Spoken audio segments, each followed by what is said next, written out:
एक टॉपिक लेकर जिसका नाम है स्केलर, वेक्टर एंड टेंसर।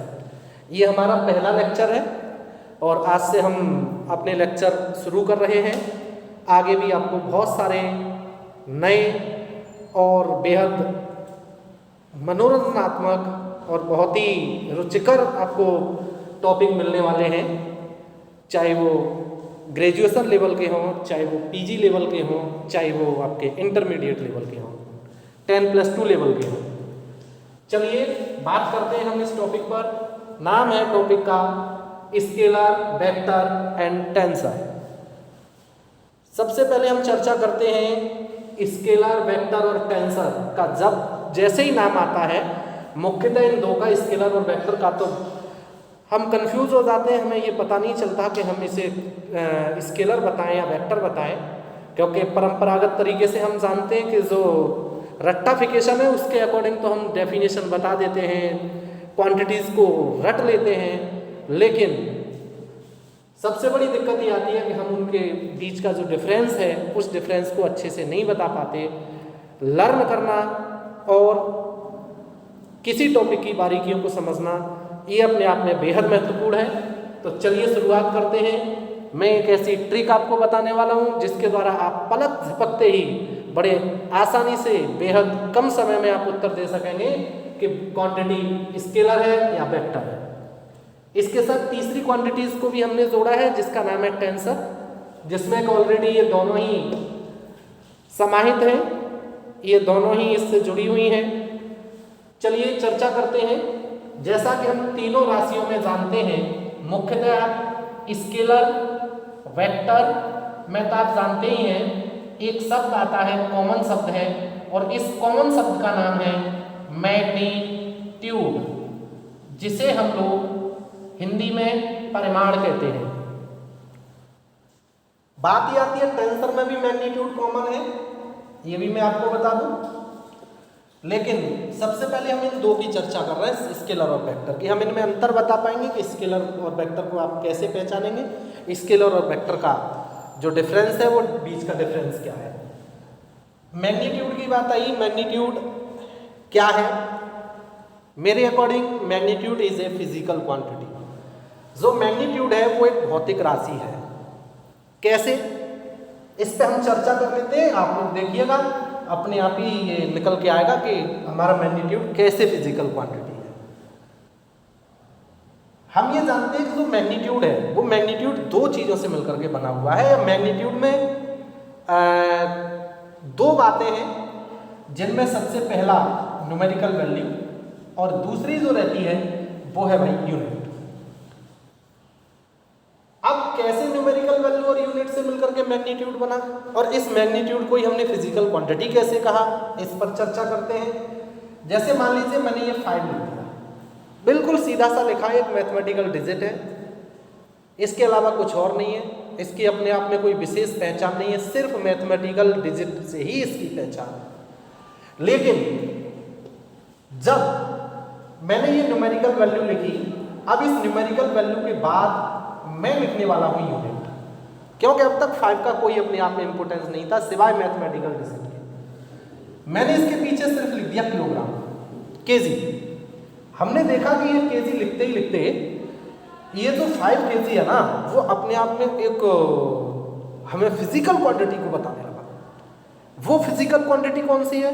सब लोग जानते हैं कि उसे हम मास कहते हैं, द्रव्यमान कहते हैं।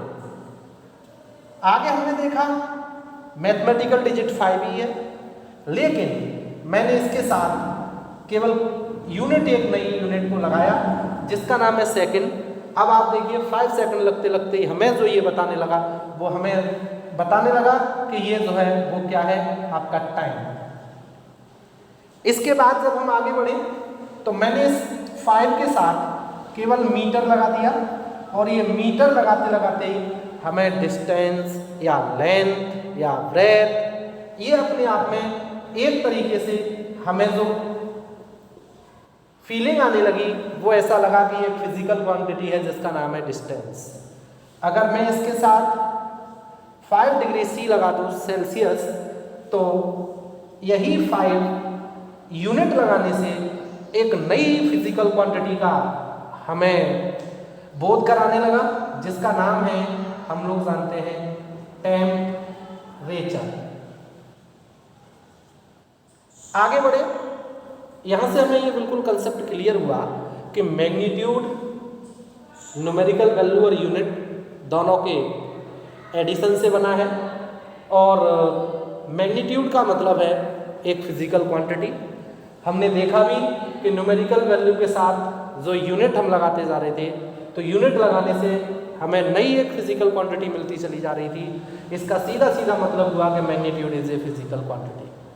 आगे बढ़े, आगे अब हम चर्चा कर रहे हैं कि ये जो स्केलर वेक्टर क्वांटिटीज हैं, ये स्केलर और वेक्टर क्या है। सबसे पहले बात हम करते हैं व्हाट इज स्केलर क्वांटिटी।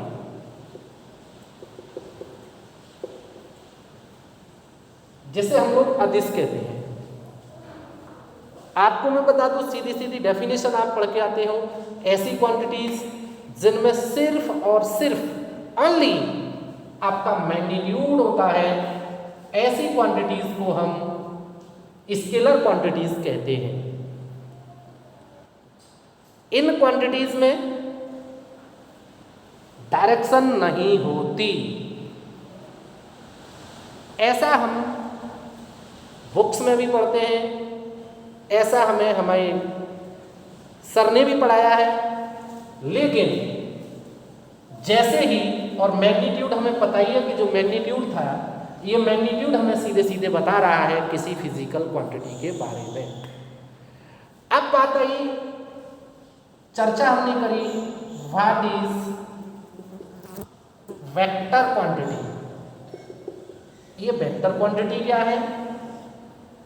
जब हमने वेक्टर क्वांटिटीज के बारे में चर्चा की, तो हमें ये पता चला कि जो वेक्टर क्वांटिटी है, इस वेक्टर क्वांटिटी में दो चीजें होती हैं।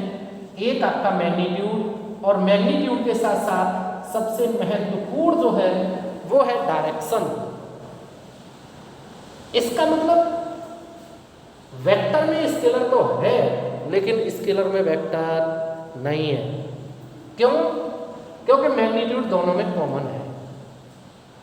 आगे फिर हम बढ़े, अब दिक्कत हमारे सामने ये आई कि अब हम जो क्वांटिटीज हमें दी हुई हैं, उन क्वांटिटीज को कैसे आइडेंटिफाई करें, कैसे हम ये पहचानें कि कौन सी क्वांटिटीज में डायरेक्शन है और कौन सी क्वांटिटीज में डायरेक्शन नहीं है। क्योंकि अब तक हम लोगों ने यही पढ़ा है, डायरेक्शन के आधार पर ही स्केलर और वेक्टर क्वांटिटीज को हमने डिफाइन किया है कि वेक्टर क्वांटिटीज में डायरेक्शन होती है, स्केलर क्वांटिटीज में डायरेक्शन नहीं होती, मैग्नीट्यूड तो दोनों में है। चलिए, इसके लिए हमने एक छोटी सी ट्रिक बनाई, और इस ट्रिक के द्वारा आप किसी भी बड़ी से बड़ी क्वांटिटीज को भी बता सकते हो कि वो क्वांटिटी स्केलर होगी या वेक्टर होगी। बात टेंसर की है, टेंसर की बात भी हम आगे करेंगे, लेकिन उससे पहले एक आसान तरीका देख लेते हैं जिसके द्वारा हम स्केलर और वेक्टर क्वांटिटीज को पहचानें। चलिए देखिए, कुछ क्वांटिटी हैं जिन क्वांटिटीज को मैं एक तरफ लिख रहा हूं और दूसरी तरफ हम ये एज्यूम करके चलेंगे कि वो वेक्टर होगी या स्केलर।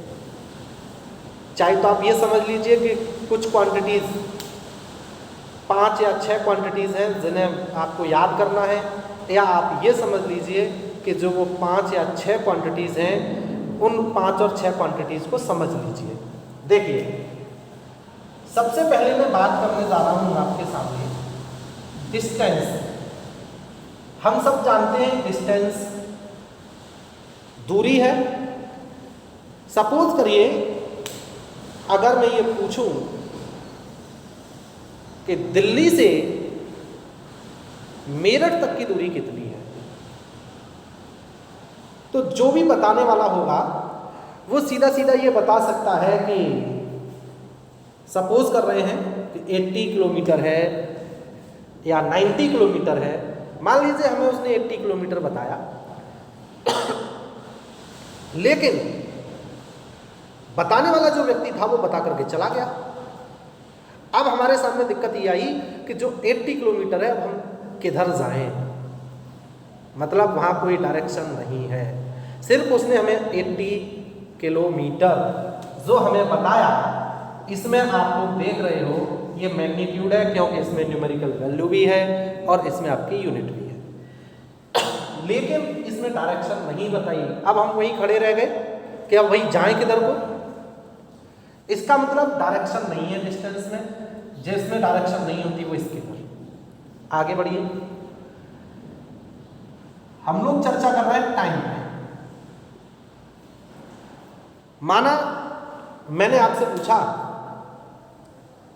कि बच्चों ये बताइए अभी टाइम क्या हुआ है, आप मुझे जवाब देंगे कि अभी 1 बजा है। सोचिए, आपने ये तो नहीं कहा कि 1 ऊपर बजा है या 1 नीचे बजा है, 1 उत्तर में बजा है या 1 दक्षिण में बजा है, 1 ईस्ट में बजा है या 1 वेस्ट में बजा है। आपने सिर्फ उत्तर दिया 1 बजा है। इसका मतलब इसमें कोई डायरेक्शन नहीं है। अगर डायरेक्शन होती तो आप कहते कि 1 नॉर्थ डायरेक्शन में बजा है। जब डायरेक्शन नहीं है, इसके बाद बात कर ले रहा है मास की। सपोज करिए हमारी मम्मी ने हमसे कहा कि बेटा मार्केट जा रहे हो, 1 नमक का पैकेट ले आना। मैंने नमक का पैकेट लेने के लिए दुकान पे पहुंचा। दुकान वाले से मैंने कहा कि मुझे 1 किलो टाटा नमक चाहिए। उसने मुझे दिया। मुख्यतः हम लोग 2-3 चीज़ें तो जो भी पैकेट होता है उसमें देखते ही। सबसे पहले रेट, दूसरा वेट और तीसरी एक्सपायरी डेट। आपने देखा होगा कि उस पर जो डेट लिखा रहता है वहां 1 किलोग्राम, नेट 1 किलोग्राम, कहीं ये नहीं लिखा कि 1 किलोग्राम एवा, 1 kilogram fellow, 1 kilogram north, 1 kilogram east, 1 kilogram south, 1 kilogram west, ऐसा कुछ नहीं लिखा रहता। इसका मतलब मास भी डायरेक्शन लेस है, इसमें भी कोई डायरेक्शन नहीं है, स्केलर हो गया। तीसरी हम लोग चर्चा कर रहे हैं टेम्परेचर पर। सीधी सी बात है, टेम्परेचर में भी कोई डायरेक्शन नहीं होती, इसीलिए टेम्परेचर भी आपका स्केलर हो गया। आगे हम बढ़े, डिस्प्लेसमेंट, जिसे विस्थापन कहते हैं। डिस्प्लेसमेंट का मतलब है, आप सभी जानते हैं, distance, minimum distance between 2 points. 2 बिंदुओं के बीच की जो न्यूनतम दूरी है उसी को हम लोग डिस्प्लेसमेंट कहते हैं। अब आप सोचो, 2 बिंदु आने से, हमेशा ध्यान रखना, distance between 2 points is always vector quantity. जहां भी आ जाए, कूलाम्स लॉ में हम पढ़ते हैं 2 चार्जों के बीच की डिस्टेंस। ग्रेविटेशनल फोर्स जब हम पढ़ते हैं तो ग्रेविटेशनल लॉ में हम पढ़ते हैं 2 मास के बीच की जो डिस्टेंस है वो भी वेक्टर है। ये हमेशा ध्यान रखना। इसका मतलब आपका जो डिस्प्लेसमेंट है ये एक वेक्टर क्वांटिटी है। क्यों? आप देखिए, 2 बिंदुओं से अपने आप ही डायरेक्शन का बोध होता है। एक बिंदु ये, हम ये कह रहे हैं कि ए से वी तक जाने में, या ए से वी तक की डिस्टेंस अपने आप दौड़ रही है। इसका मतलब आपका डिस्प्लेसमेंट वेक्टर हो गया। इसके बाद आगे हम लोग बढ़े, एक क्वांटिटी है जिसका नाम है चार्ज, आवेश। हम ये जानते हैं कि आवेश जो है वो 2 चीज़ों को रफ करने से प्रोड्यूस्ड होता है। जब 2 चीज़ों से रफ करने से प्रोड्यूस्ड हो रहा है तो हमने ये देखा है, और आप याद कर लीजिए थोड़ी देर के लिए, कि जो चार्ज है वो भी एक स्केलर क्वांटिटी है। अगली बात आई एरिया। इसे मेरी तरफ से अभी पूरे तरीके से अज्यूम कर लो, ये मान लीजिए कि एरिया वेक्टर क्वांटिटी है, लेकिन मैं आगे आपको ये बताऊंगा कि एरिया वेक्टर कैसे है। पूरे तरीके से बताऊंगा। हमने इतनी क्वांटिटीज को लर्न कर लिया कि distance scalar, time scalar, mass scalar, temperature scalar, displacement vector, charge scalar, area vector. अब मैं आपको एक ट्रिक बता रहा हूं जिसके द्वारा आप बड़े अच्छे से ये बता दिया करेंगे कि कौन सी क्वांटिटी वेक्टर होगी और कौन सी क्वांटिटी स्केलर होगी, यदि आपको उस क्वांटिटीज का फॉर्मूला लर्न है तो। देखिए, सबसे पहली ट्रिक, ये पहली ट्रिक क्या है? यदि आपको किसी फॉर्मूला में वेक्टर बट्टे स्केलर या स्केलर बट्टे वेक्टर या वेक्टर इंटू स्केलर या स्केलर इंटू वेक्टर मिलता है, इस तरीके की कंडीशन कहीं आपको मिलती है जहां both quantities are different, one quantity is vector and one quantity is scalar. ऐसी स्थिति में आप आंख बंद करके उस क्वांटिटी को वेक्टर लिख देंगे। दूसरी ट्रिक, यदि आपको कहीं स्केलर बट्टे स्केलर या स्केलर इंटू स्केलर या वेक्टर बट्टे वेक्टर मिलता है तो आप इसे स्केलर लिखते हैं। ऐसी स्थिति में जो क्वांटिटी होगी वो स्केलर होगी।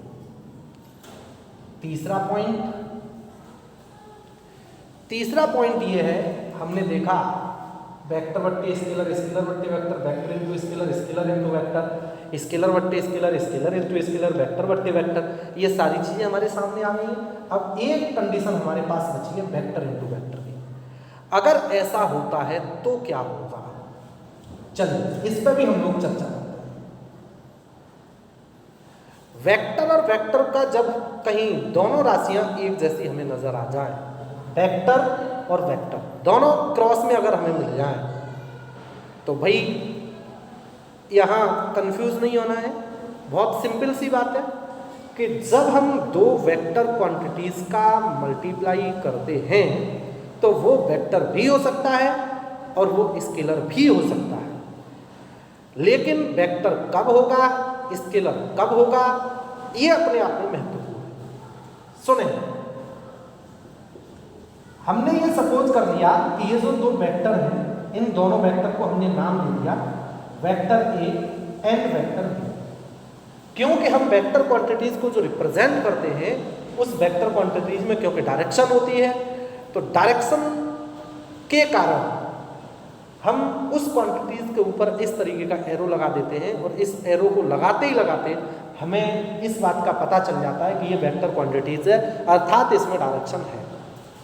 चलिए, क्योंकि ये बहुत ही महत्वपूर्ण विषय है, आप लास्ट तक देखिए इसे, आपको बहुत अच्छा लगेगा, नई जानकारी भी मिलेगी। जब ये दोनों क्वांटिटीज वेक्टर हैं, वेक्टर क्वांटिटीज का जब हम लोग गुणा करते हैं तो ये गुणा दो तरीके से हो सकता है, या तो ये डॉट प्रोडक्ट हो सकता है या ये क्रॉस प्रोडक्ट हो सकता है। अब बात आई, क्योंकि हम डॉट प्रोडक्ट जो होता है इसे डॉट प्रोडक्ट कहते हैं और इसे हम क्रॉस प्रोडक्ट कहते हैं। इसका दूसरा जो नाम है वो हम इसे स्केलर प्रोडक्ट भी कहते हैं और इसे हम वेक्टर प्रोडक्ट भी कहते हैं। अब बात ये आई कि ये स्केलर क्यों है और ये वेक्टर क्यों है। हमने ये फॉर्मूला पढ़े थे A dot B is equal to AB cos theta. अगर हम लोग देखें तो इस फॉर्मूला में इस A में और इस A में डिफरेंस क्या है। ये A जो है वो केवल मैग्नीट्यूड है और इस A में मैग्नीट्यूड के साथ साथ डायरेक्शन भी है। और हम अच्छे से जानते हैं कि ये जो A है ये स्केलर है, ये भी जो है ये भी स्केलर है, लेकिन cos theta is a trigonometrical function, this is not physical quantities. इसीलिए अब आप लोग देखो scalar into scalar, scalar into scalar, ऐसी स्थिति में हमारे पास ये जो आता है वो स्केलर, इसीलिए इसे स्केलर प्रोडक्ट कहते हैं। इसके लिए देखें, आपने फॉर्मूला पढ़ा है a cross b is equal to A B sine theta into N cap. आगे चल के आप पढ़ेंगे एन कैप जो है वो यूनिट वेक्टर है, आप पढ़ के भी आए हैं, लेकिन मैं आपको बता दूं N cap is a unit vector. अब बात ये आई, वही बात यहाँ ए और इसे में डिफरेंस, ये वेक्टर है लेकिन ये स्केलर है।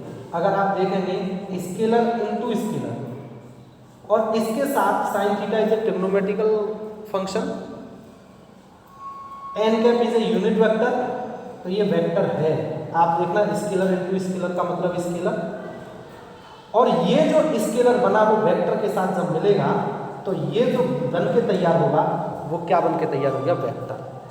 इस तरीके से आप कह सकते हैं कि जहाँ v क्रॉस v की स्थिति आए, दोनों वेक्टर क्वांटिटीज का जब मल्टीप्लाई होता है तो डॉट प्रोडक्ट और क्रॉस प्रोडक्ट होता है, डॉट प्रोडक्ट स्केलर प्रोडक्ट होता है, क्रॉस प्रोडक्ट वेक्टर प्रोडक्ट होता है। इस पर मैं आपको बहुत डिटेल में बताने वाला हूँ, क्योंकि ये ऐसा कंसेप्ट है जब हम वेक्टर क्वांटिटीज का मल्टीप्लाई करते हैं तो अपने आप में बहुत कुछ समझने वाली बातें हैं इसमें। लेकिन चलिए हम चर्चा कर लेते हैं अब आगे, ये ट्रिक पता कर लेते हैं कि अब हम स्केलर और वेक्टर क्वांटिटीज को पहचानेंगे कैसे।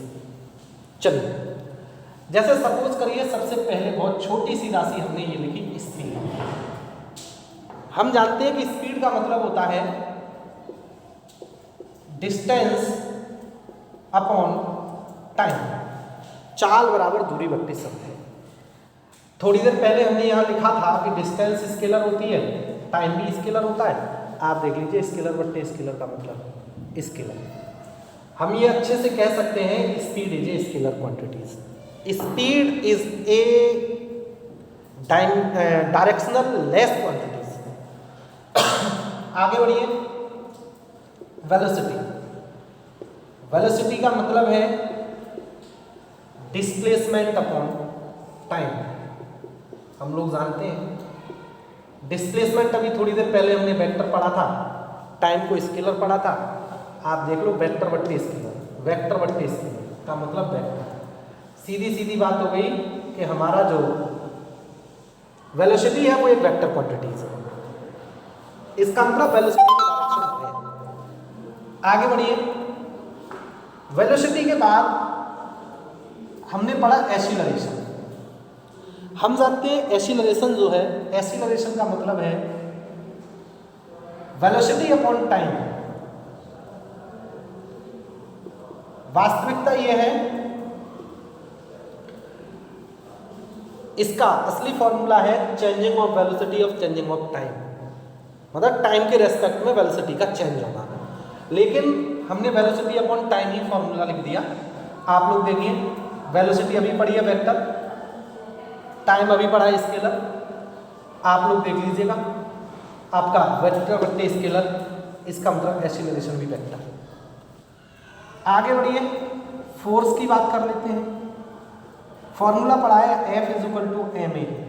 लीजिए, मैंने वेक्टर इसीलिए लगा दिया क्योंकि ये एक्सीलरेशन वेक्टर होता है। आप लोग देखेंगे मास स्केलर, एक्सीलरेशन वेक्टर, आप बता दीजिए स्केलर इनटू वेक्टर का मतलब हो गया वेक्टर। आगे बढ़े, हम बात कर रहे हैं लीनियर मोमेंटम। लीनियर मोमेंटम पे बात हम लोग कर रहे हैं, जिसे रेखीय संवेग कहते हैं। आप लोग जानते हो कि इसे P से हम लोग रिप्रेजेंट करते हैं। फॉर्मूला है P is equal to mv। अच्छे से जानते हैं m स्केलर, वेलोसिटी अभी हमने पढ़ी है कि वेलोसिटी वेक्टर है, ये वेक्टर। आप लोग बता दीजिए स्केलर इनटू वेक्टर का मतलब वेक्टर। सीधी सीधी सी बात है, हमारा तुरंत निकल के आ गया कि लीनियर मोमेंटम जो है वो एक वेक्टर क्वांटिटीज है। आगे बढ़े, हम एक नाम पढ़ते हैं इम्पल्स। जिसे हिंदी में कहते हैं आवेग। और अगला वीडियो हमारा जो आप देखेंगे उसमें हम ये बताएंगे कि इम्पल्स और लीनियर मोमेंटम में क्या डिफरेंस है। क्यों? जैसा हम जानते हैं, आपने पढ़ा था what is difference between speed and velocity. Speed और वेलोसिटी में क्या अंतर है? क्योंकि हमें ये पता है कि स्पीड और वेलोसिटी दोनों की जब हम यूनिट की बात करते हैं तो दोनों की यूनिट मीटर पर सेकंड आती है, लेकिन डिफरेंस हमें यहाँ दिख रहा है कि स्पीड स्केलर क्वांटिटी है, वेलोसिटी वेक्टर क्वांटिटी है। अर्थात वेलोसिटी में स्पीड तो है लेकिन स्पीड में वेलोसिटी नहीं है। लेकिन लीनियर मोमेंटम और इम्पल्स, जैसा कि इम्पल्स को हम लोग आई से रिप्रेजेंट करते हैं, फॉर्मूला हमारा ये बनता है F इंटू डेल्टा टी, इसका मतलब applied force into time interval. अगर हम यहाँ देखेंगे तो फोर्स वेक्टर हो गया, टाइम स्केलर हो गया, ये हमारा वेक्टर निकल के आता है। लेकिन अब बड़ा गौर करने वाली बात है कि लीनियर मोमेंटम और इम्पल्स दोनों की यूनिट एक जैसी होती है। मतलब दोनों की जो डायमेंशन है, दोनों की जो विमा है, दोनों की विमा अगर आप पता करेंगे तो दोनों की विमा एक ही है। हमने देखा कि इनमें तो स्केलर वेक्टर के आधार पर हमने डिफरेंस कर दिया था, लेकिन ये तो दोनों ही वेक्टर है, दोनों की यूनिट भी एक जैसी है। इसका मतलब इन दोनों में जो मुख्य अंतर है वो मुख्य अंतर क्या है, इस पर हम बहुत डिटेल से चर्चा करने वाले हैं। लेकिन आगे देखिए, इसके बाद थोड़ा सा आगे हम बढ़े, हमने ये देखा इम्पल्स के बाद अगला जो नाम आया, जैसा कि हम लोग जानते हैं प्रेशर, P से रिप्रेजेंट करते हैं और सीधी सी बात है F अपॉन E। मतलब फोर्स में आपका एरिया का डिवाइडेशन है, और हम ये जानते हैं ये जो फॉर्मूला है P is equal to F upon A, इसमें आप दोनों तरीके से देख सकते हो। जो फोर्स है वो वेक्टर है, ये भी वेक्टर है। ऐसी स्थिति में वेक्टर बट्टे वेक्टर की कंडीशन हमें स्केलर का पता बताएगी, क्योंकि वेक्टर बट्टे वेक्टर का मतलब है स्केलर। आगे बढ़िए, देखिएगा इसके बाद अगर हम लोग देखें वॉल्यूम, बड़ा ध्यान से देखना। अब यहीं आपकी वो बात आने वाली है जो मैं अभी आपको ये बताने वाला था कि एरिया एक वेक्टर क्वांटिटी से। एरिया कैसे वेक्टर क्वांटिटी है, अब आप इसमें देख पाएंगे। आपने वॉल्यूम के लिए एक बड़ा ही अच्छा फॉर्मूला पढ़ा था, जो आप नॉर्मली जानते हैं, लंबाई गुणा चौड़ाई इंटू ऊंचाई, length into breadth into height. लेकिन जैसे मैं यहाँ पे आपको एरिया की बात भी बता देता हूँ, दोनों की चर्चा हम एक साथ कर ले रहे हैं, बड़े ध्यान से देखना। ये कोई एक रेक्टेंगल जिसकी लेंथ L है और इसकी ब्रेथ V है। हमें मालूम है, अगर हम इसे नाम भी दें तो A B C D। हमने देखा कि L distance between point A and B, A और B के बीच की दूरी है। जैसा कि अभी हमने कहा था कि distance between two points is always vector quantities, इसका मतलब L वेक्टर हो गया। ये भी दो बिंदुओं के बीच की दूरी है, B भी वेक्टर हो गया।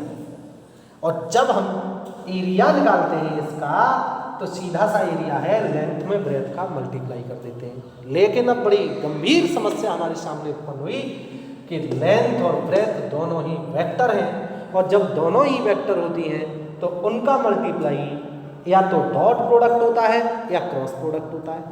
अब इनमें से इसमें कौन सा होगा? तो जैसा कि मैंने पीछे आपको बताया था, कि एरिया वेक्टर क्वांटिटी है, वेक्टर तब होगी जब इन दोनों क्वांटिटीज का क्रॉस प्रोडक्ट होगा। अर्थात इन दोनों का क्रॉस प्रोडक्ट होता है, इसीलिए जो एरिया है वो एरिया एक वेक्टर क्वांटिटी है। एरिया एक वेक्टर क्वांटिटी है। आगे चलिए हम लोग चर्चा करते हैं वॉल्यूम। जब वॉल्यूम पर चर्चा करेंगे तो आपने पढ़ा होगा जब हम एरिया में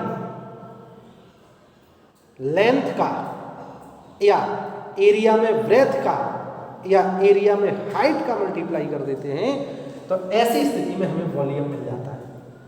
आपने एक फॉर्मूला पढ़ा था, जैसे सोचिए मेरे पास एरिया है, जैसे हम लोग चर्चा कर लेते हैं, ये हमारे पास एक सिलेंडर है, सिलेंडर की हाइट h है, इसमें 3 कर्व हैं, 2 आपके सर्कुलर कर्व हैं, एक आपका ये कर्वेचर है।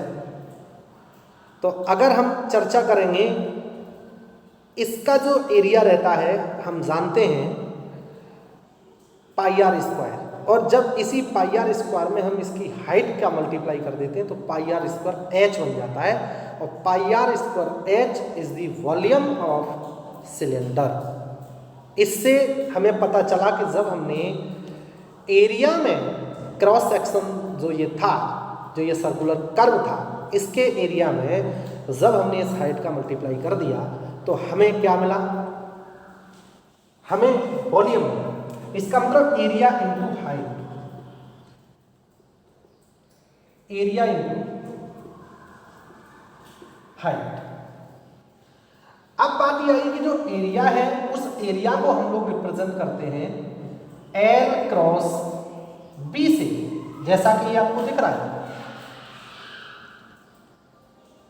इसका मतलब यह है कि ये पूरा जो है ये एक वेक्टर क्वांटिटी है। हाइट को हम रिप्रेजेंट कर रहे हैं h से, और हम अच्छे से जानते हैं कि जो h है ना ये भी वेक्टर होगा, क्योंकि हाइट भी 2 पॉइंट्स के बीच की दूरी हो गई। अब हम क्या करें, अब हमारे सामने ये प्रॉब्लम है कि जब ये भी वेक्टर है और ये वाला भी वेक्टर है तो ऐसी स्थिति में इनका या तो डॉट प्रोडक्ट हो सकता है या क्रॉस प्रोडक्ट हो सकता है। लेकिन जो वॉल्यूम है ये वॉल्यूम में कोई डायरेक्शन नहीं होती, वॉल्यूम एक डायरेक्शन लेस क्वांटिटीज है। डायरेक्शन लेस क्वांटिटीज का मतलब हुआ कि ये एक अदिश राशि है, इसीलिए स्केलर क्वांटिटी होने के कारण यहाँ पर क्या आता है, डॉट प्रोडक्ट। और डॉट प्रोडक्ट जो ये आता है, अब आप देख लीजिए ये वेक्टर इन दोनों का या तो क्रॉस होना चाहिए या डॉट होना चाहिए, लेकिन वॉल्यूम आपका एक स्केलर क्वांटिटी है, इसमें कोई डायरेक्शन नहीं है, इसीलिए इसके बीच में ये डॉट प्रोडक्ट आया। और ये डॉट प्रोडक्ट के कारण इसे हम लोग इस फॉर्मूला को ऐसे भी लिखते हैं कहीं कहीं, ए डॉट, आपने पढ़ा था, आप वेक्टर में पढ़ते हैं कि A dot B cross C is represent to volume. और जब ये वॉल्यूम को रिप्रेजेंट करता है तो आप खुद ही देख लीजिए, this is vector, this is vector, this is dot product between 2 vectors. तो ये आपका क्या बनेगा, स्केलर। मतलब ये तो मैंने आपको पूरी बात बताई थी कि ये जो फॉर्मूला है ये फॉर्मूला कैसे हमें मिलता है। लेकिन अगर हमें वॉल्यूम का ये पता करना है कि ये कैसी क्वांटिटी है तो हम सीधा ये फॉर्मूला जानते हैं ए डॉट बी क्रॉस सी, और इस ए डॉट बी क्रॉस सी से हम बड़े आराम से, बड़े आसानी से लिख सकते हैं कि वॉल्यूम जो है वो स्केलर क्वांटिटीज है। आगे बढ़े, इसके बाद हम लोग पहुंचे डेंसिटी। डेंसिटी का मतलब मास अपॉन वॉल्यूम। मास हम लोग जानते हैं अच्छे से, स्केलर, वॉल्यूम भी स्केलर, अभी पढ़ा। आपकी डेंसिटी कैसी बन जाएगी, एक स्केलर क्वांटिटी बन जाएगी। बात कर लेते हैं एनर्जी की। एनर्जी आप फॉर्मूला पढ़ के आते हो, परंपरागत फॉर्मूला आइंस्टीन्स फॉर्मूला E बराबर mc², m is the mass and c is the speed of light. अगर हम देखेंगे ये स्केलर और c² स्पीड ऑफ लाइट, ये भी आपकी स्केलर बन जाएगी। इसका मतलब ये आपका जो बनके तैयार हो जाएगा वो स्केलर क्वांटिटी बनके तैयार हो जाएगी, मतलब energy is a scalar quantities. आगे बढ़ते हैं, कोई कहता है कि हम तो इस फॉर्मूला से निकालेंगे 1/2 mv²। चलिए इस फॉर्मूला से भी हम लोग निकालते हैं। बड़े ध्यान से देखना, एक यहाँ से बहुत महत्वपूर्ण बात आपको मिलने वाली है। देखो हमें ये मालूम है कि k is equal to 1/2 mathematical digit, ना वेक्टर ना स्केलर, m स्केलर। अब बात आई v is the velocity. Velocity है तो वेक्टर होगी, लेकिन इसका स्क्वायर है। तो आज अच्छे से जान लीजिए, जब हम किसी वेक्टर क्वांटिटीज, अगर हमें कहीं वेक्टर क्वांटिटीज का स्क्वायर मिल जाए तो आप उसे आंख बंद करके स्केलर क्वांटिटी लिख दीजिए। लेकिन क्यों, इस पे चर्चा करेंगे। एक वेलोसिटी v, दूसरी वेलोसिटी v, ये दोनों वेलोसिटीज हैं। इन दोनों वेलोसिटीज में अगर हम देखें, दोनों की डायरेक्शन सेम होगी। जब दोनों की डायरेक्शन सेम होगी तो इनके बीच में एंगल जो है वो कितने डिग्री का होगा, 0 डिग्री का। क्योंकि जब एक ही डायरेक्शन होती है, पैरेलल डायरेक्शन है, दोनों डायरेक्शन एक दूसरे के पैरेलल है, ऐसी स्थिति में theta is equal to 0 degree. अगर हम यहां से v डॉट v करें और एक v क्रॉस v करें तो आप लोग देखिएगा,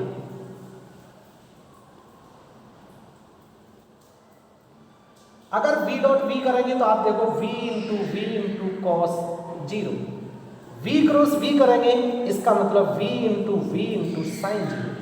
आप लोग अच्छे से देख लीजिए, साइन 0 0, इसका मतलब v क्रॉस v 0। यहां से मतलब ये निकला कि अगर दो वेक्टर क्वांटिटीज हैं, एक जैसी वेक्टर क्वांटिटीज हैं या ऐसी वेक्टर क्वांटिटीज हैं जिनकी डायरेक्शन एक दूसरे के पैरेलल है, अर्थात उनके बीच में बनने वाला एंगल 0 डिग्री है, तो उनका क्रॉस प्रोडक्ट अगर आप करेंगे तो वो 0 आएगा। लेकिन आप यहां देखना, cos 0 का मान 1, v इंटू वी का मतलब v स्क्वायर, अर्थात किसी वेक्टर राशि का स्क्वायर हमें तभी दिखेगा जब उन दोनों क्वांटिटीज का डॉट प्रोडक्ट हो रहा हो। अगर क्रॉस प्रोडक्ट हो रहा होगा तो हमें किसी भी कीमत पर स्क्वायर नहीं मिल सकता, क्योंकि उसका जो मैग्नीट्यूड है, उसकी जो वैल्यू है वो 0 प्राप्त होती है। तो यहां से हमें समझ में आया कि ये वेलोसिटी स्क्वायर में थी, इसका मतलब सीधा सीधा ये भी जो बनेगी ये कैसी बन जाएगी, स्केलर। तो यहाँ से भी हमें पता चल गया कि एनर्जी कैसी निकली है, स्केलर। आप किसी भी फॉर्मूला को लगा करके देख लीजिए, आपको ये पता चल जाएगा। आगे बढ़ते हैं, जैसे हम लोग वर्क की बात करते हैं, आपका वर्क में हम लोग बड़े अच्छे से जानते हैं कि जो फॉर्मूला है वो formula W is equal to F D cos theta, या आपने इसे ऐसे करके पढ़ा है एफ डॉट डी। आप लोग सोचिए, एफ डॉट डी को ही हम एफ डी कॉस थीटा लिख सकते हैं। ये डॉट प्रोडक्ट है, इसीलिए आपकी जो वर्क है ये कैसी क्वांटिटी होगी, स्केलर। थोड़ा सा बात कर लेते हैं एंगुलर मोमेंटम की। एंगुलर मोमेंटम को जे से रिप्रेजेंट करते हैं, कुछ लोग कैपिटल एल से भी रिप्रेजेंट करते हैं। आपका सीधा सीधा मेरे अकॉर्डिंग जो फॉर्मूला है सब जानते हैं, ये फॉर्मूला बनता है J is equal to R cross P. जब ये फॉर्मूला बनता है तो ये क्रॉस प्रोडक्ट है, और क्रॉस प्रोडक्ट होने के कारण ही जे पर देख लीजिए आप वेक्टर लगाए, इसका मतलब ये आपकी कैसी क्वांटिटी है, वेक्टर क्वांटिटी है। हम टॉर्क की बात करते हैं, टाउ से रिप्रेजेंट करते हैं। फॉर्मूला आप जानते हैं, ये फॉर्मूला होता है आर क्रॉस एफ। आप देख लीजिए क्रॉस प्रोडक्ट है, दोनों वेक्टर है, दोनों वेक्टर के बीच में क्रॉस प्रोडक्ट है, क्रॉस प्रोडक्ट का मतलब ये वेक्टर होगा, इसीलिए टॉ के ऊपर हमने वेक्टर लगाया है, वेक्टर। आगे जैसे करंट की बात हम लोग करते हैं, करंट, हमें ये लगता है कि करंट में तो डायरेक्शन होती है, तो करंट वेक्टर क्वांटिटी होनी चाहिए, लेकिन नहीं, करंट एक स्केलर क्वांटिटीज है। लेकिन जब हम थोड़ा सा और आगे बढ़ेंगे तब मैं आपको बताऊंगा कि करंट तो कुछ और प्रॉपर्टीज भी शो करती है। जैसे करंट के लिए हमारे पास फॉर्मूला आपने पढ़ा है, I is equal to Q upon T, charge upon time. हमने अभी बताया था कि चार्ज स्केलर होता है, अभी जो शुरुआत में बताया था, और टाइम जो है वो भी स्केलर होता है। आप लोग देख लीजिए करंट जो है वो आपका कैसा हो गया, स्केलर हो गया। आगे हम पढ़े जैसे करंट डेंसिटी है, करंट डेंसिटी। तो ये जो करंट डेंसिटी है, इस करंट डेंसिटी की क्या स्थिति है, देख लीजिए। करंट डेंसिटी को J से रिप्रेजेंट करते हैं और आपका फॉर्मूला है I/A। हम जानते हैं I करंट है, एक क्रॉस सेक्शन एरिया, वायर का जो क्रॉस सेक्शन एरिया होता है उससे होकर करंट जो फ्लो हो रहा है। I अभी हमने पढ़ा स्केलर, एरिया हम जानते हैं वेक्टर। तो सीधी सी बात है कि J जो होगा वो एक कैसी क्वांटिटीज होगी, एक वेक्टर क्वांटिटीज होगी। चलिए आगे अगर हम चर्चा करें जैसे इलेक्ट्रिक फील्ड, आप जानते हैं E से रिप्रेजेंट करते हैं, फॉर्मूला आपका ये है F/Q0। देख लीजिए वेक्टर स्केलर अपने आप निकल के आ गया कि जो E है वो कैसा है, वेक्टर है। हम लोग चर्चा करें इलेक्ट्रिक पोटेंशियल, V से रिप्रेजेंट करते हैं, आपका फॉर्मूला W/Q। W अभी पढ़ा स्केलर, Q अभी पढ़ा स्केलर। आप अच्छे से जानते हैं कि ये जो बनेगा वो आपका क्या हो जाएगा, स्केलर। इस तरीके से हम किसी भी क्वांटिटीज को बड़े अच्छे से ये बता सकते हैं कि कौन सी क्वांटिटी वेक्टर होगी, कौन सी क्वांटिटी स्केलर होगी। मैं ये अपेक्षा करता हूँ कि आपको ये टॉपिक समझ में आया होगा और अब आप आगे से स्केलर और वेक्टर क्वांटिटीज में डिफरेंस बड़े अच्छे से कर पाएंगे। लेकिन अब तीसरी क्वांटिटीज पे और चर्चा हम लोग कर लेते हैं कि जो हमारी तीसरी क्वांटिटीज है जिसे हम टेंसर क्वांटिटी कहते हैं, इस टेंसर क्वांटिटीज की कंडीशन क्या है। देखिए आपका एक लेक्चर स्पेशली टेंसर क्वांटिटीज पे होने वाला है, लेकिन मैं अभी बहुत ज़्यादा डिटेल में नहीं, लेकिन एक टेंसर क्वांटिटीज को इन दोनों से जोड़ते हुए मैं आपको बता रहा हूँ। वास्तविकता यह है कि tensor is a physical quantities that has magnitude, direction and the plane. एक नया नाम और आ गया, आपको पता था स्केलर में मैग्नीट्यूड, वेक्टर में मैग्नीट्यूड, डायरेक्शन, और टेंसर में मैग्नीट्यूड, डायरेक्शन के साथ साथ प्लेन। इसका मतलब ये, जैसा मैं अभी आपसे कह रहा था कि वेक्टर में स्केलर है लेकिन स्केलर में वेक्टर नहीं है। आप ये जान लो टेंसर में वेक्टर भी है और टेंसर में स्केलर भी है। आया ना मजा? मतलब जो टेंसर क्वांटिटीज होती हैं वो कभी कभी वेक्टर क्वांटिटीज जैसी प्रॉपर्टीज को भी फॉलो करती हैं, दिखाती हैं, और कभी कभी स्केलर जैसी भी दिखाती हैं। इसीलिए ये जो क्वांटिटीज हैं, इन क्वांटिटीज को हम थर्ड जेंडर जैसा नाम दे रखा है, जिसे हम लोग कहते हैं टेंसर क्वांटिटीज। आगे बढ़ते हैं, चर्चा करते हैं। जो टेंसर क्वांटिटीज हैं, टेंसर क्वांटिटीज को एक तरीके से और डिफाइन किया गया है, जैसा कि हम मैथमेटिक्स में पढ़ के आते हैं मैट्रिक्स। तो टेंसर इज, जो टेंसर है ना, tensor are a generalization of matrix and are represent using n dimensional array. आपका जो मैट्रिक्स है, 2x2 की मैट्रिक्स होती है, 3x3 की मैट्रिक्स होती है, 4x4 की मैट्रिक्स होती है, और हम लोग ये जानते हैं कि एक मैट्रिक्स ऐसी भी होती है जिसमें हम ये लिखते चले जाएं A1 A2 A3 dot dot dot AN। एक में इस तरीके से भी लिखते हैं A1 B1 A2 B2, ये 2x2 की मैट्रिक्स हो जाएगी। तो मैथमेटिकली अगर हम लोग देखें तो जो आपकी टेंसर क्वांटिटीज हैं, वो टेंसर क्वांटिटी एक तरीके से जनरलाइजेशन है काय का, मैट्रिक्स का, जिसकी n डायमेंशनल एरीज में अरेंजमेंट रहता है। अब बात हम ये करते हैं, जैसे अगर टेंसर में वेक्टर और स्केलर दोनों हैं तो इन्हें हम किस तरीके से डिफाइन कर सकते हैं, या ऐसी कौन सी क्वांटिटीज हैं जो हमारी टेंसर है। देखिएगा, आपकी स्ट्रेस, प्रतिबल, स्ट्रेन, विकृति, मूवमेंट ऑफ इनर्शिया, क्योंकि मूवमेंट ऑफ इनर्शिया तो एक ऐसी क्वांटिटीज है जो कभी कभी डायरेक्शन पर डिपेंड करती है और कभी कभी मास के डिस्ट्रीब्यूशन पर भी डिपेंड करती है। इसका मतलब डायरेक्शन पर डिपेंड कर रही है तो वेक्टर जैसी प्रॉपर्टीज को शो कर रही है, और मास के डिस्ट्रीब्यूशन पर डिपेंड कर रही है तो स्केलर जैसी प्रॉपर्टीज को शो कर रही है। लेकिन आगे मैं और भी बता देता हूं, कंडक्टिविटी, आपकी कंडक्टिविटी एक टेंसर क्वांटिटीज है, movement of inertia tensor quantities है ही, लेकिन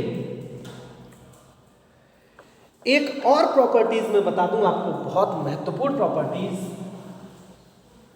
क्योंकि हमें वेक्टर और टेंसर इन दोनों के बीच में जो डिफरेंस करना है वो डिफरेंस देख लीजिए कि सबसे महत्वपूर्ण डिफरेंस क्या है।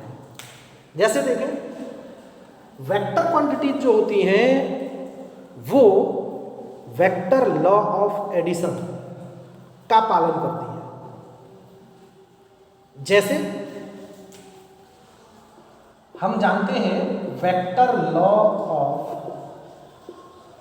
एडिशन का जब ये पालन करेंगे, जैसे हम मान ले रहे हैं ये हमारा एक ब्लॉक है, इस ब्लॉक पर इस डायरेक्शन में 5 न्यूटन फोर्स अप्लाइड किया जा रहा है। जैसे आप गेट को ले लीजिए थोड़ी देर के लिए, हमारे कमरे का जो गेट है, जो रूम का गेट है, हमने जाकर के उसमें 5 न्यूटन का फोर्स अप्लाइड किया तो हमने देखा कि जो गेट था वो आगे को बढ़ गया, मतलब ये जो ब्लॉक है ये आगे को बढ़ता है। लेकिन एक हमारा साथी साथ और आया, हम दोनों ने एक साथ, मैंने 5 न्यूटन का फोर्स लगाया, उसने 2 न्यूटन का फोर्स लगा दिया। ऐसी स्थिति में हमने ये देखा कि जब ये वेक्टर लॉ ऑफ एडिशन का पालन कर रही है तो यहाँ पर लगने वाला जो टोटल फोर्स होगा वो टोटल फोर्स 7 न्यूटन होगा। क्यों? क्योंकि दोनों फोर्स सेम डायरेक्शन में थे। लेकिन अगर ये मेरा मित्र 2 न्यूटन मेरी ओर न लगा करके अगर इसी गेट को अपनी ओर खींचता और मैं अंदर की ओर धकेलता, तो ऐसी स्थिति में क्या होता? ऐसी स्थिति में हम ये देखते कि दोनों फोर्स की डायरेक्शन अपोजिट होने के कारण, क्योंकि वेक्टर लॉ ऑफ एडिशन ये कहता है कि हम इन्हें तभी जोड़ पाएंगे, तभी ऐड कर पाएंगे जब दोनों की डायरेक्शन सेम होगी। अगर हम इसकी डायरेक्शन को सेम करके लाएंगे तो ये माइनस के 2 न्यूटन बनेगा, और माइनस के 2 न्यूटन, अब आप देख लीजिए, माइनस के 2 और प्लस के 5, इसका मतलब आपका ये 3 न्यूटन बना। हम अच्छे से जानते हैं। अगली बात हम ये भी जानते हैं कि अगर यहाँ पे ये जो फोर्स है वो इस तरीके से लगता 2 न्यूटन, तो क्या होता? हमें ये मालूम है कि अगर ये 2 न्यूटन इस तरीके से लगता तो हम इसे वेक्टर फॉर्म में अगर फोर्स को लिखते तो वेक्टर फॉर्म में इसे हम 5i कैप, क्योंकि i is the unit vector of x axis, i cap unit vector है, हमें मैग्नीट्यूड बता रहा है। हम इस पर भी चर्चा करने वाले हैं कि यूनिट वेक्टर क्या है, बहुत डिटेल से चर्चा करने वाले हैं आगे के लेक्चर में। ये हमारा y एक्सिस पे लग रहा है, लेकिन y axis negative y axis है तो 2j कैप होता। अगर मैं यहाँ से मैग्नीट्यूड निकालता तो आप बताइए मुझे मैग्नीट्यूड कितना निकलता? 25 प्लस के 4 इज इक्वल टू √29 न्यूटन, अर्थात इतना मैग्नीट्यूड होता है। अब आप आ जाइए टेंसर। आपकी जो टेंसर क्वांटिटीज हैं ये वेक्टर लॉ ऑफ एडिशन का पालन नहीं करती। जब ये वेक्टर लॉ ऑफ एडिशन का पालन नहीं करेंगी तो क्या होगा, जैसे आप करंट की बात कर लीजिए, जैसे करंट है, क्योंकि मैंने अभी आपसे पीछे कहा था कि करंट कुछ और भी दर्शाने वाला है। तो करंट जो है, आप सपोज करिए कि ये 3 एम्पियर का करंट फ्लो हो रहा है और यहाँ से ये जो करंट है, ये करंट आ रहा है 5 एम्पियर।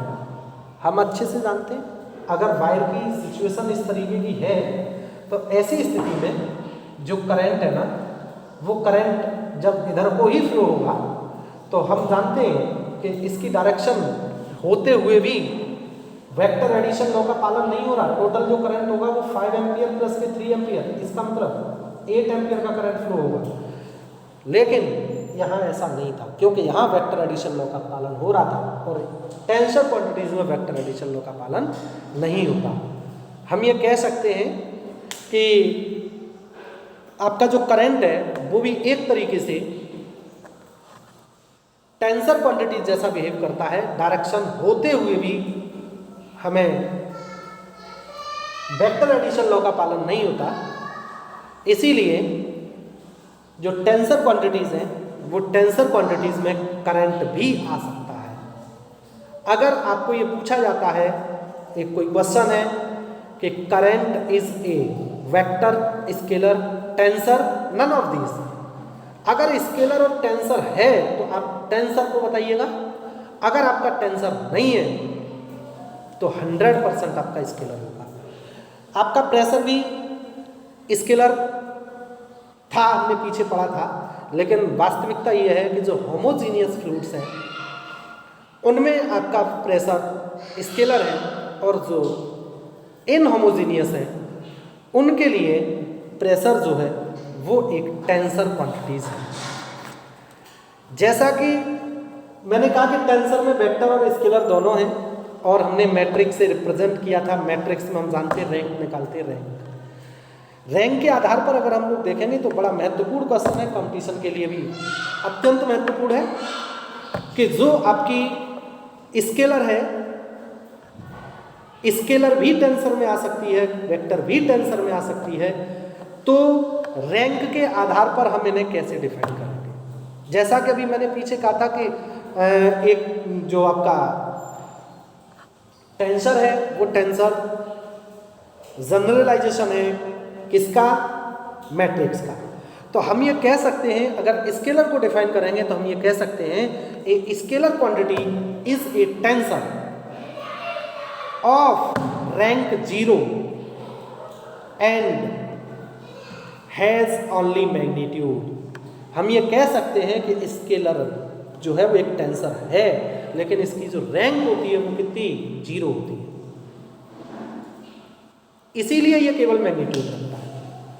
वेक्टर के लिए अगर हम कहें तो हम ये अच्छे से कह सकते हैं कि a vector is a tensor of rank 1 and has magnitude as well as direction. कहने का मतलब जो आपका वेक्टर है, अगर वेक्टर को मैट्रिक्स के तरीके से डिफाइन करेंगे तो जो रैंक होगी वो वेक्टर की रैंक 1 होती है और इसमें मैग्नीट्यूड के साथ साथ डायरेक्शन भी होती है।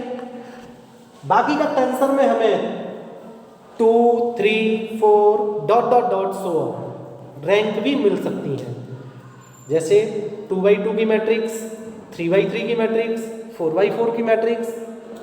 ये सभी की जो रैंक है वो 2, 3, 4 डॉट डॉट डॉट जो होंगी तो ये सभी टेंसर के अंतर्गत आएंगे।